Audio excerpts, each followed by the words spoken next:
Hi, this is Stephen Stribbing from XLH Sports and Indiana Sports Network, and we have the great pleasure today to be talking to Mike New, the Ball State football coach. And Mike, welcome to Indiana Sports and XLH Sports. I appreciate you having me. It's exciting that football season's here. I think one of the things we want to talk about, Mike, is there's several things we want to talk about, but the first to me is getting Brandon Martin back is huge. That's the Defensive Player of the Year 2 years ago with the MAC. Of course, he was in the Arizona Bowl.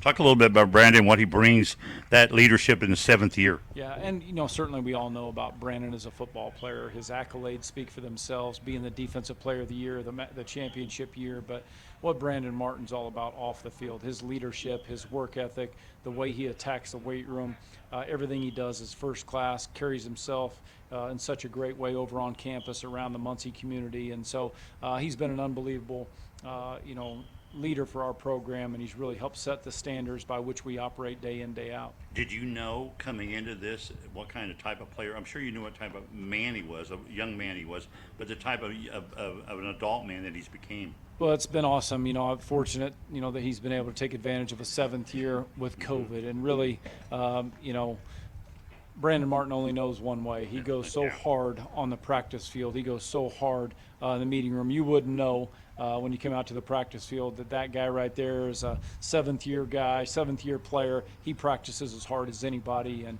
he prepares and studies the game as much as anybody. So it was great when he made the decision after spring practice was over that, hey, I want to take advantage of one more year that I have, and he's done a great job so far here in training camp. And let's talk about defense a little bit.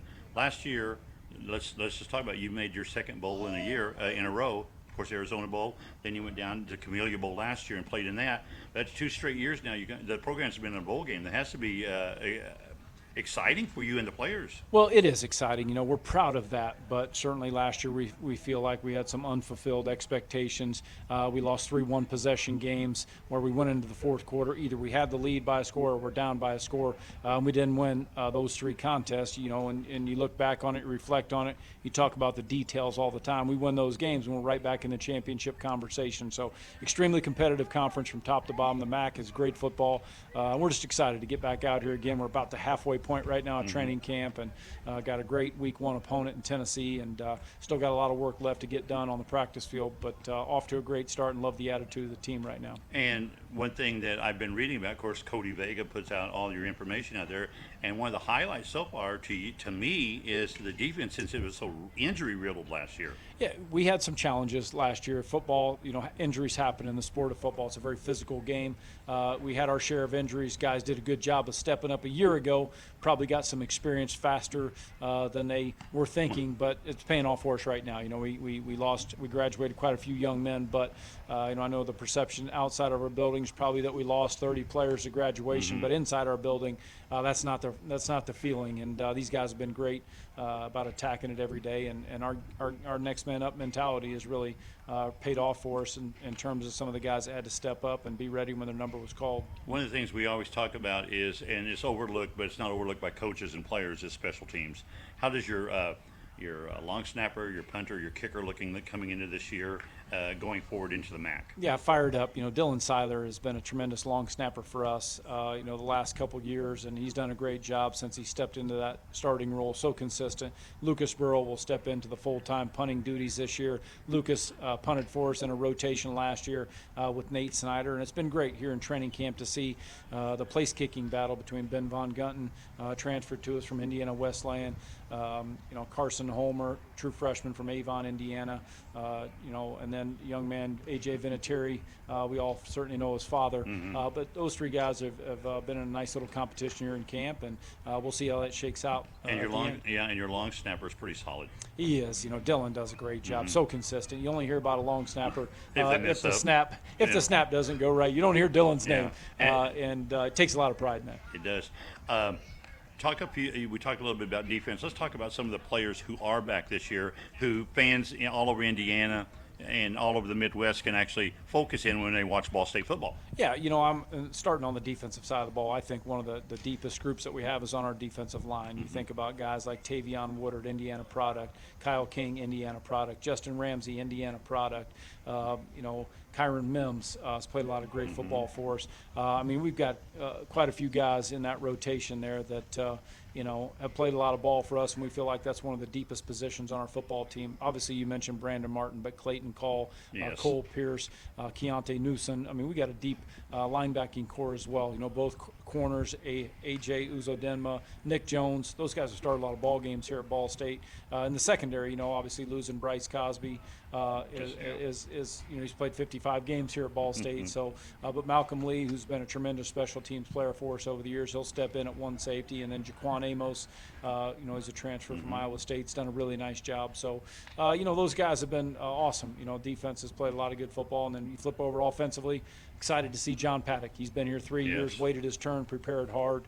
Jay Sean Jackson's a tremendous weapon. Carson Steele's a tremendous weapon. Johannes Tyler, who's been here. We had a transfer from Vanderbilt, and Amir Abdur-Rahman, and so he's done a great job so far in camp. And then the offensive line, you think about guys that all 5 of these guys that are on the starting unit have started games at Ball State. Jalen Turner's back healthy. Joe Boggs is back healthy. Ethan Crow has done a great job. Damon Kaler, Indiana product that transferred to us from Michigan State, started a lot of games a year ago.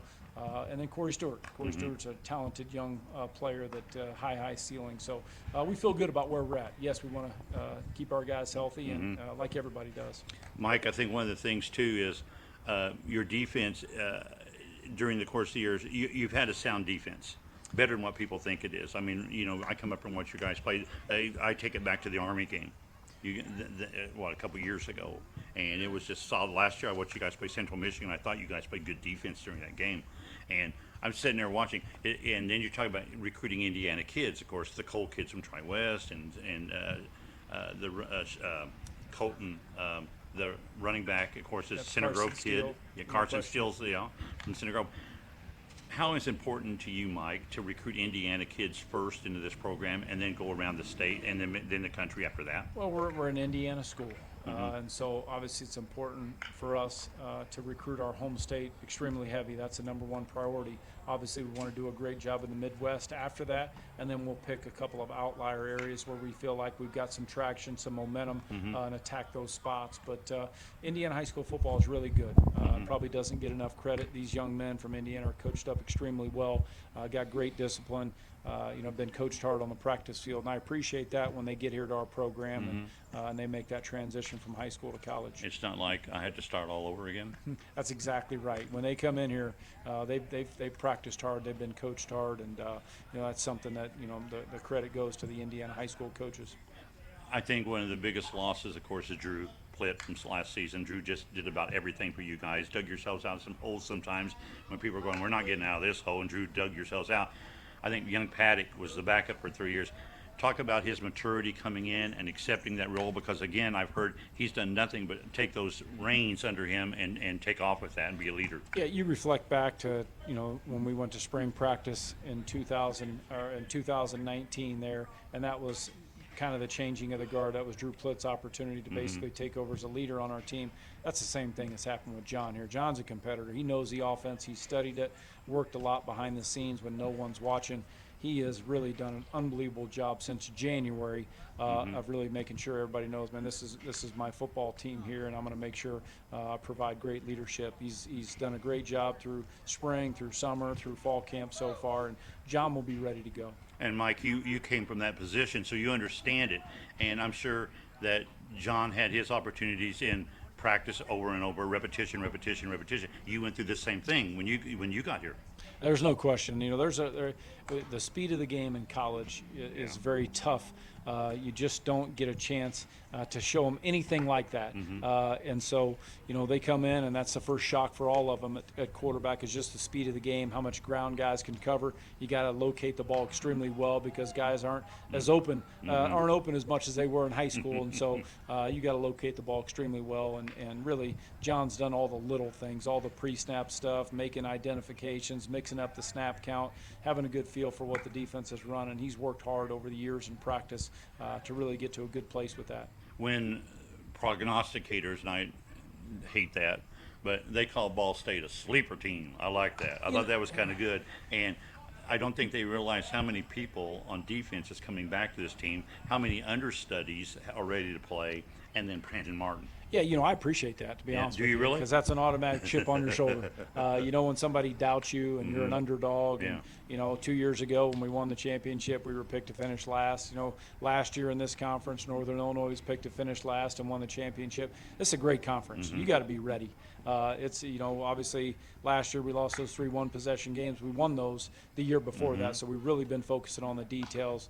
We got to make sure we're a great situational football team, great communicating football team, and so those are things you work hard on in practice. But I love being in that role. I wouldn't want it any other way. And as long as the guys in this building, players, coaches, staff, everybody involved in our program, as long as we believe, and that's all that matters when we take the field, then I'm good with that. I know, Mike, one time out in Arizona, you commented that you're basically, okay, we're going to do this, and then there's the next step, and then there's the next step, and then there's it's detailed stuff that comes with this.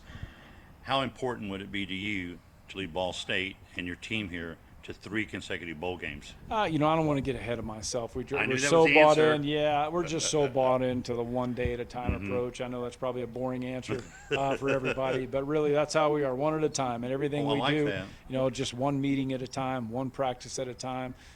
One lifting session at a time. We just got to make the day count. You know what I'm saying? Everybody's got a blank slate for that day. What's your slate going to look like at the end of the day? Did you put everything into it that you could? And so just trying to teach guys to get a process for themselves and focus on that process. Don't worry about the end result. Just focus on the process and we'll be all right. After the first few weeks of practice, in fact, while we're doing this interview, the young men are still on the field going through their routine every day. Are there any surprises that people, when they tune in to Ball State football, are going to go, he's better than what I thought he was? Not really yet. I'm pleased Okay. with just the overall business-like attitude on the practice field, the effort. You get to the dog days, if you